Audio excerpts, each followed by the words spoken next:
Well, hello, folks out there in YouTube land. Got a big show for you today. Woo! Yeah, folks, the truth is coming out about the whole Nico thing. And also, Arkansas is not happy about the Iamaleava situation either. As a matter of fact, their athletic director is, they're ready to maybe go after this guy. Also, I have a professional opinion about Joey Aguilar and how he's going to perform and sort of what he brings to the table. And I think you'll find that very interesting. But as usual, I will not be burying the lead. We're going to get right into this. I have been pretty kind to Nico as far as separating him from the bad decisions, because I figured it was a pageant parent type situation, or his handlers or team, as I've called them. And I've tried to kind of keep him to the side of saying, okay, you know, he's probably just, you know, a pawn in this thing. Turns out maybe he's not so timid. Turns out maybe he was more involved in this than we thought.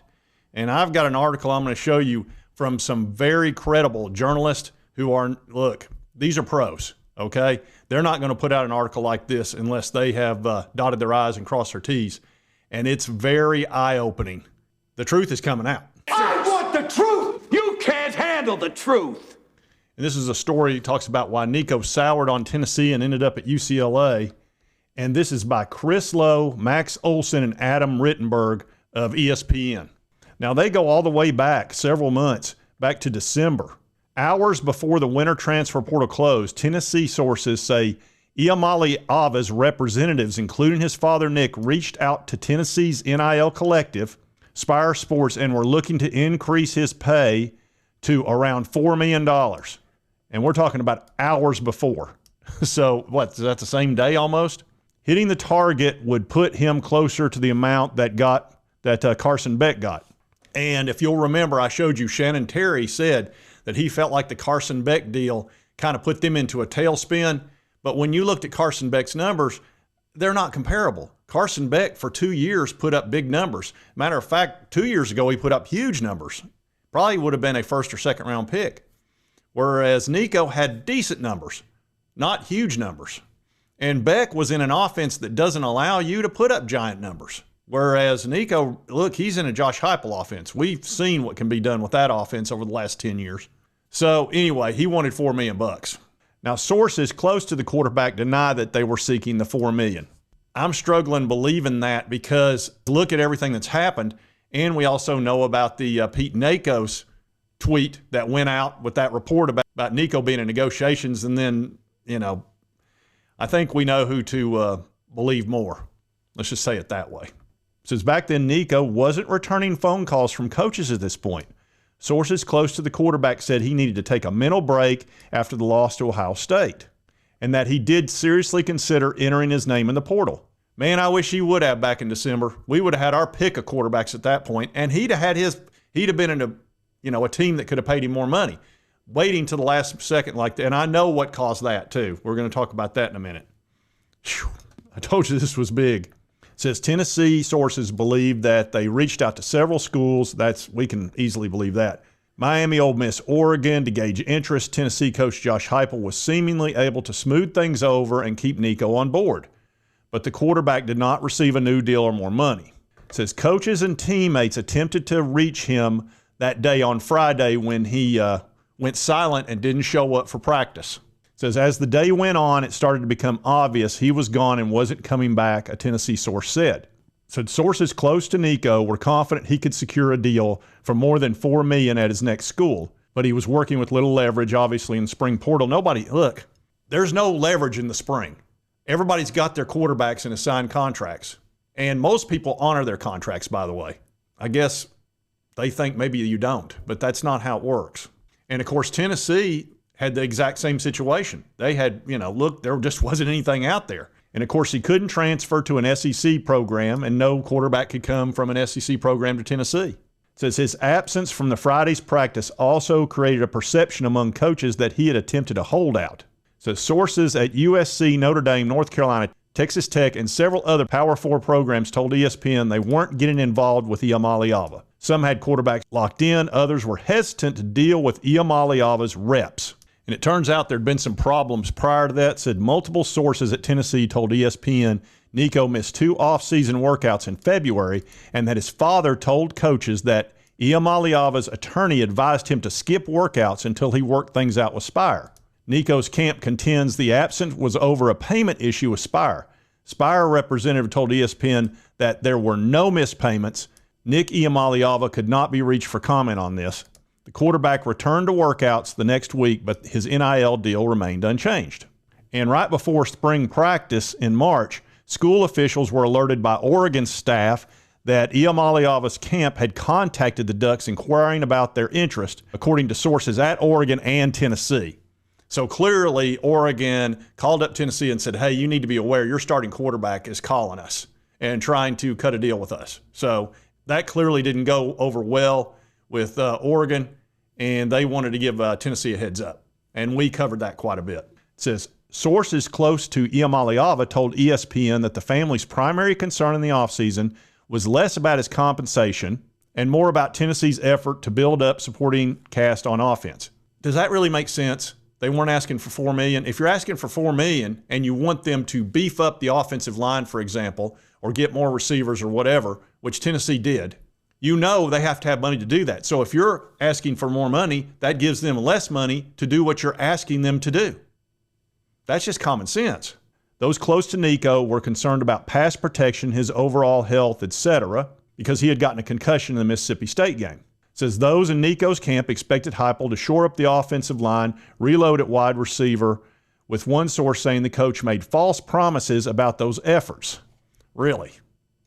They brought in Wendell Moe, who was a starting offensive lineman. They brought in Sam Pendleton, who is also a starting offensive lineman at another Power 4 school that were highly sought after in the transfer portal. They also brought in the #1 offensive tackle in the country in David Sanders. They had to pay through the nose to get him. They were fighting Ohio State, Alabama, and Georgia. Brought him in to protect Nico on his blind side, or that wouldn't have been his blind side because I think they're going to put him at right tackle. And behind that, they're loaded with 4-stars that have been there a couple of years.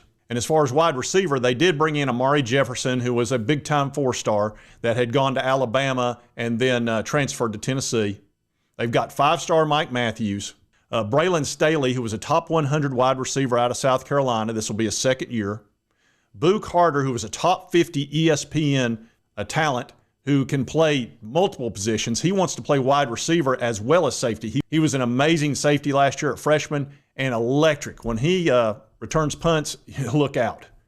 And getting him the ball in any type of open space as a wide receiver, it could get ugly. It could be special. And my understanding is they're trying to pick up a wide receiver as we speak in the spring portal, and I believe it's the BYU guy who was highly sought after. So how is he not keeping his word? It says, you kept hearing rumblings all spring that Nico, one way or the other, wouldn't be here in the fall, one Tennessee source told ESPN. A lot of people were surprised he missed that practice, but it wasn't the first time he missed something he was supposed to do. It says, according to Tennessee sources, talks continued in the spring. It said there had been opportunities in place for Iamaleava to make well into the 6 figures in additional NIL earnings, one source said, if he agreed to certain appearances and requests, but he declined to do so.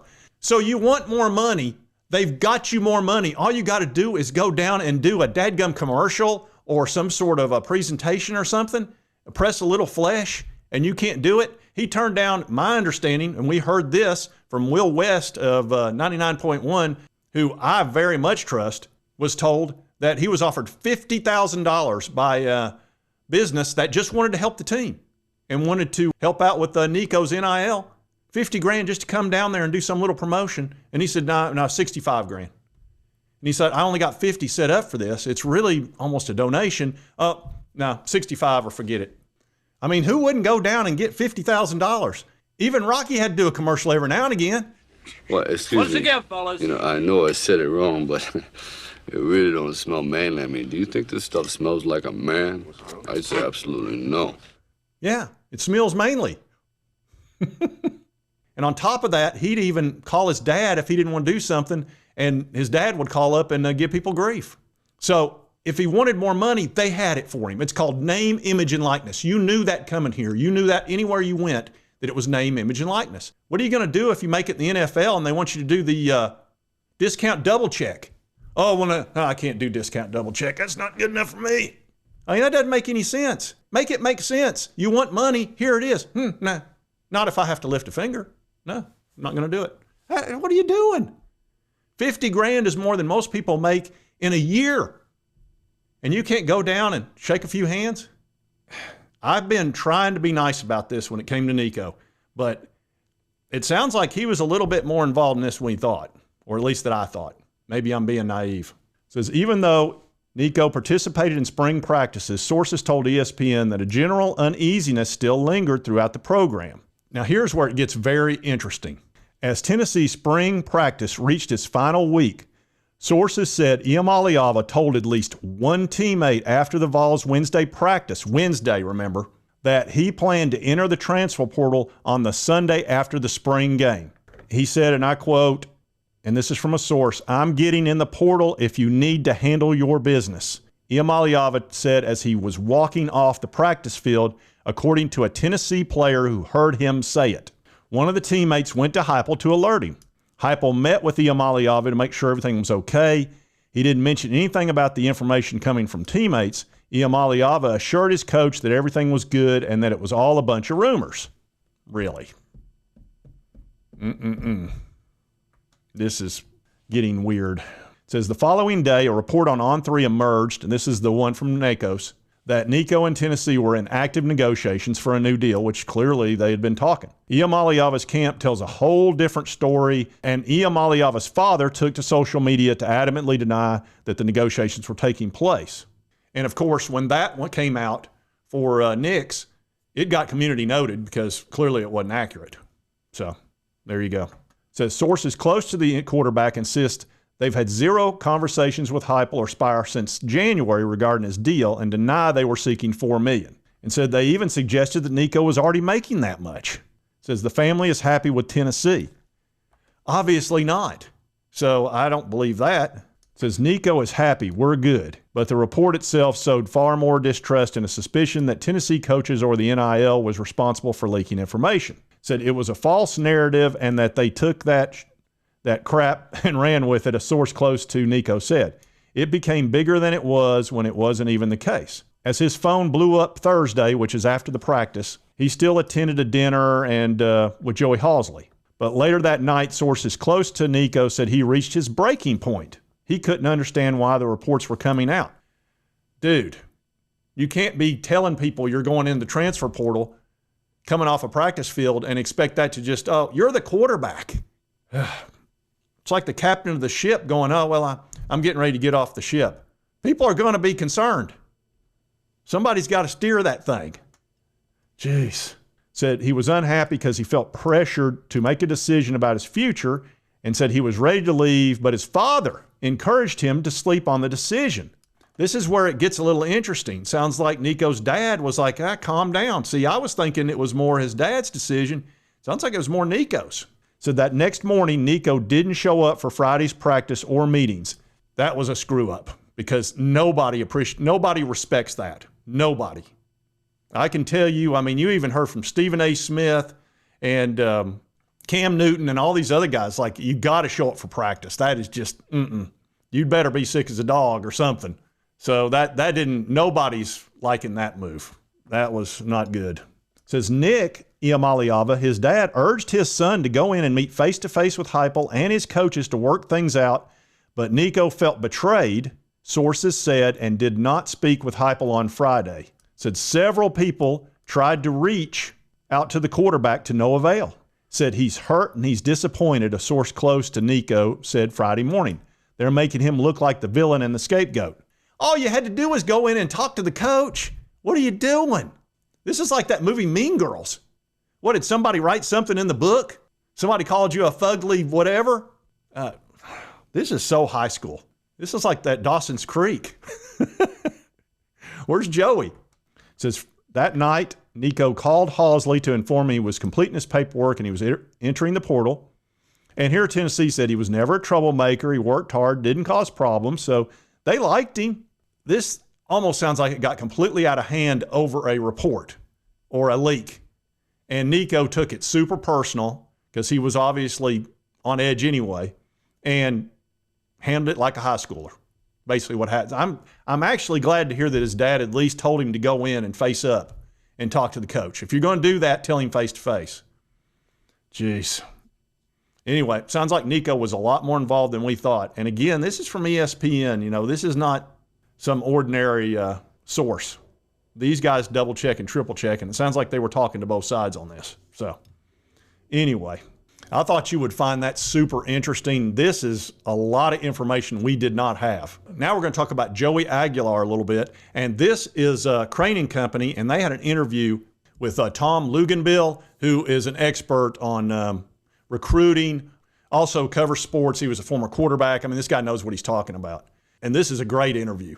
I'm just going to show a little bit of it, but you need to watch this video. This craning company with Tom Luganbill. It's terrific. Yeah, quickly, Tom, do you think this could actually work out better for Tennessee? Do you think Joey Aguilar could be better than what Nico was going to be this next year? Where do you kind of stack those two up? So, I've had Joey Aguilar doing midweek MAC games over the last 2 years. I think I've had App State 3 times.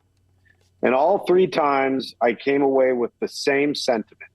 This guy's ridiculously talented with a gunslinger mentality, lets it rip, but also will take dumb risks with the football because of that same mentality.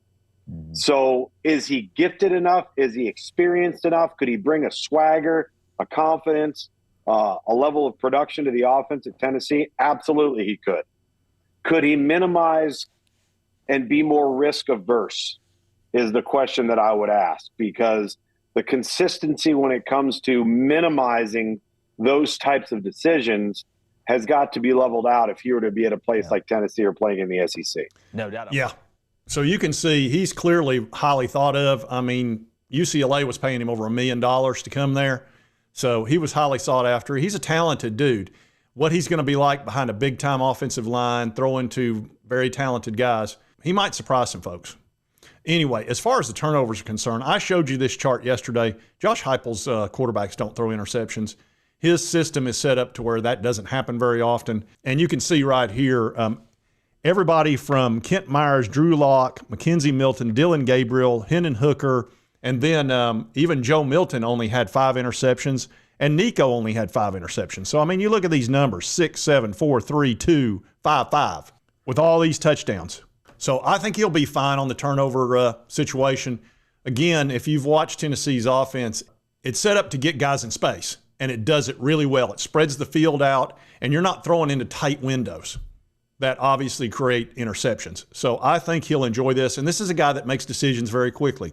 Now, is this a perfect scenario? This is the quarterback that Josh Hypel would have gone out and gotten if he'd had his choice in the winter portal? Obviously not. But look, it was the best case scenario for Tennessee at this point because it was the only really big-time arm out there that was available.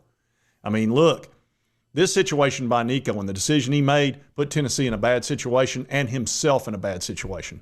He's going into a place that does not have a big-time offensive line, doesn't have a ton of talking about offensive line and wide receivers. You think you're going to be in a better situation at UCLA? That's laughable. That's not going to happen. You serious? And you're making less money on top of it. And you're in the Big Ten. And the Big Ten, and I told you this the other day, this is not your father's Big Ten. This is a totally different Big Ten. They're good. They're real good. And even the middle teams are good now. And it's because they got plenty of money from Fox Sports. That TV rights money is big time. So they're able to go out and get the players they need. That's why the Illinois and the Syracuse and all these other teams were good last year. You know, Indiana was very good. They used to suck. So look for Joey to probably have some success here. I would expect him to. And I will also say this. If I'm Jake Merklinger, I'm not giving up that spot just yet. I'm going to go out there and compete like crazy and try to win that spot over, because I can promise you if he goes out there and balls out in a fall practice, it'll be close between those two. Now, I think Joey will be the starter, but if I'm Jake, man, I show him everything I got because this is his second year. We'll see. But it sounds like Joey will probably be the starter. All right, now let's talk about Arkansas and Madden Iamaleava. I didn't realize he hadn't even been there a year. I thought he'd been there already 1 year, and then this was his second year. No, he had just gotten to Arkansas, signed an NIL deal, obviously had been getting paid or he wouldn't have been there. I can promise you that. And he just walks. He just walks out and goes to UCLA. I'm going to go over here. My brother's there. So it's like, wait a minute. You signed a big-time deal here with Arkansas. Arkansas's pissed. It says Arkansas's AD advocates for NIL enforcement in wake of Madden's transfer. And he put this out on X. It says, I have spoken with the leadership team at Arkansas Edge and expressed my support in their pursuit to enforce their rights under any agreement violated by our student athletes moving forward. We appreciate Edge's investment, etc., and we look forward to continued dialogue with all parties in resolving these matters. So it sounds like Arkansas is going to get their money back, and they're going to, and if it's in an Arkansas courtroom, I'd say they'll get their money back. Where's my money? Where's my money? Yeah, you got money to pay for fake mustaches, huh? And the other thing is, it's not just the money. They spent all that time, and they put a lot of effort into getting Madden there. And look, they would have spent that time and effort getting another guy. So that puts them in a bit of a lurch next year. I'm telling you, this just walking away from contracts like it's nothing is BS, total BS. And this is the guy from Locked On Razorbacks, and he sums this up kind of perfectly, really. There are ways that you need to approach things. There are right ways and there are wrong ways. And I understand, and I have been somebody who's been a huge proponent of going and getting yours, of going out and trying to make sure that you get the most money you can get via the NIL, like doing all those things, because I believe there is value there for those to do it. But just because I believe in that does not mean that you can do whatever you want, treat everybody how you want, and be able to just drop trowel and run anytime you see another deal or something you didn't like or something you want to change and just leave everybody in a lurch. That's not right. It's not a right way to handle things, and it's not the right way to do things. You're never going to make it far in life if you just constantly don't even care about anybody else or any of the other consequences. You just droop, boop, go. Not every situation's created equal, and I get that. But I'm sorry, when I look at what we know about this particular story with this family and the two brothers and the quarterback situations that they're in, you cannot convince me in any way, shape, or form that this is fine. This is being handled the right way. This is an embarrassment. It's an embarrassment. Like, it's been made a spectacle to where, unfortunately, there are a lot of people that are going to be rooting against these kids, rooting against these two brothers. Not because they're bad people, but just simply because they handled things poorly, with no regard, with no care. They want to be all about themselves, even though they were playing a team sport where the team matters the most. They have a commitment to which they just blew up and didn't even care anymore about. Didn't care about commitment, didn't care about it was just about me and mine. I'm going to go, and if I don't get it, I'm going to go somewhere else. And I don't really care about the consequences. I don't really care how it looks on me. I don't care. I can't say it any better than that. That's said perfectly. It's all about me. That's the only thing I care about. And what did Arkansas do to Madden? Nothing. It's not like he'd already played a year and wanted to renegotiate. He had just gotten there, and they'd cut a deal. Jeez. Anyway, I told you there was going to be a lot in this video. Jeez. Anyway, if you like this content, be sure to hit that like button. Let's continue to cover all these big college sports stories. If you've not subscribed, boom, boom, boom, hit this little button right here. Won't cost you a dime, help you get my videos. And right over here is the most recent video. YouTube thinks you'll enjoy. We'll see you next time on Sports Talk Jay. Jeez. I'll turn this damn bus around. That'll end your precious little field trip pretty damn quick, huh?